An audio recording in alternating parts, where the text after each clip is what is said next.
How's it going, everybody? I'm Sean. And I'm Ryan. And we're the Natural Gamers, and today what we're going to be doing is talking about our top favorite games of the year. Of 2011. Best games of 2011, in our opinion, out of the games we played. And there's not really going to be we're not going to do the top 10 or anything. Well, these are just like generally the best ones we played. There's, a lot of good games. A lot of good games came out this year. But yeah. Obviously, there's always going to be that threshold of awesome games. Yeah, there's the best of the group here. And I think the one that surprises me the most, and I was not looking towards or forward to, was Deus Ex.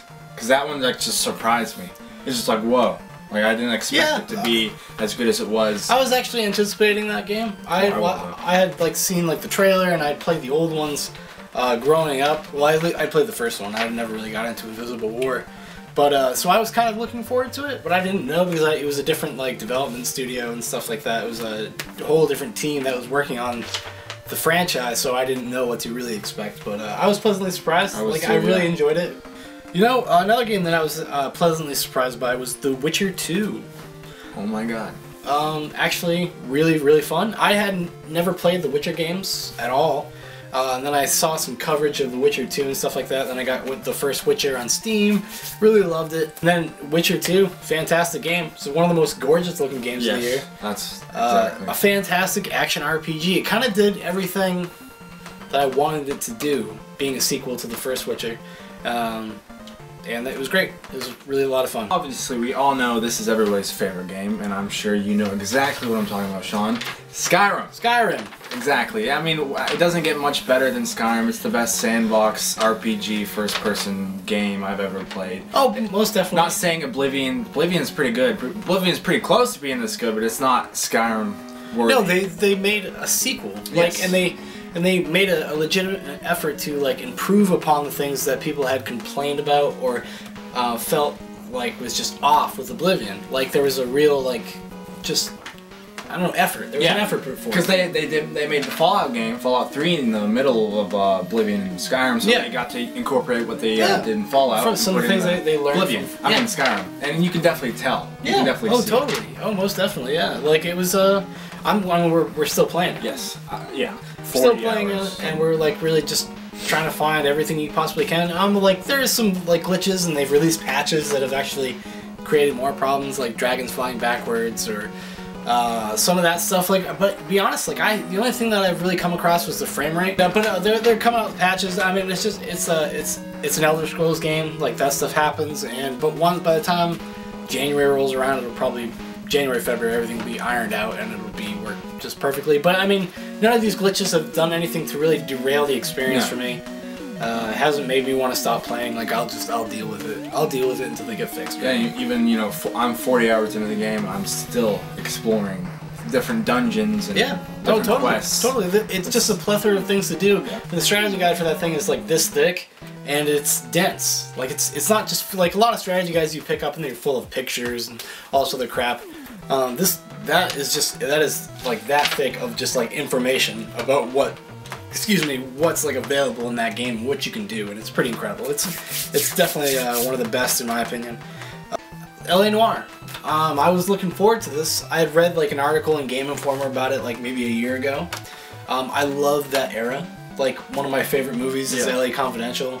I love the idea of being a detective in the 1940s era, kind of LA. And I think this is the first game to really make you a detective. I know Batman kind of does it, but this is more in depth. Oh no, it's a completely original gameplay mechanics and game style. It's totally new. Yeah, it's totally original to itself. I mean, this is when you have to do the interrogation things. That was one of the biggest things they did was all the facial capturing. The face capturing technology they used so that you could read a suspect's facial expressions and be able to question them appropriately, whether you thought they were lying or whatever.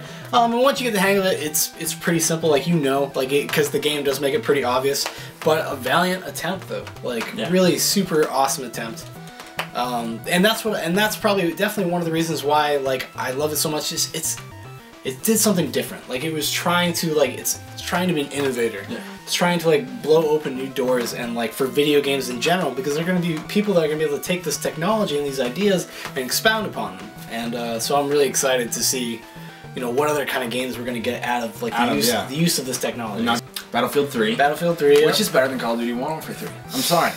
You know this. If you watch the videos, you will know how we feel about this. Yeah. That Modern Warfare 3 is... But we're not talking about Modern Warfare 3. We're talking about Battlefield 3. Has dedicated servers, that was the good stuff, you know? It's just, it's very user-friendly, or player-friendly, whatever you want to call it. Yeah. And it's easy to adapt to, it's just fun. Oh, totally. It's huge. Yeah, it's just a lot of fun. If you really want to know what we feel about it, watch our review in the Battlefield 3 versus Modern Warfare 3 video we did, and that we pretty much laid out there. I'm so sick and tired of fucking talking about it. I know, I really am. And, I mean, do you want to go further? Because there are a lot of good games. We can't necessarily talk about all of them. Well, no, I'd put Batman. Oh, whoa, wow, forgot about Batman. Arkham City. That was another big surprise. It was surprising. Like, I knew it would be a good game because it was made by the same people that made Arkham Asylum, which is an incredibly entertaining game. The best Batman game, maybe the best superhero use of a superhero license like ever in a video game. And so I knew it would be a good game. But Batman Arkham City truly is like leaps and bounds better than Arkham City. Better than Arkham Asylum. It really is. Like, they took everything that worked and got rid of all the things that didn't, and just made it huge. You know, you're in a city, you're not just confined to the asylum, you know. So that was awesome. Yeah. I mean, and there's one more that I was really pleasantly surprised by, and that would be Saints Row the Third. Oh yeah. I did not expect that to be to like it as much as I did.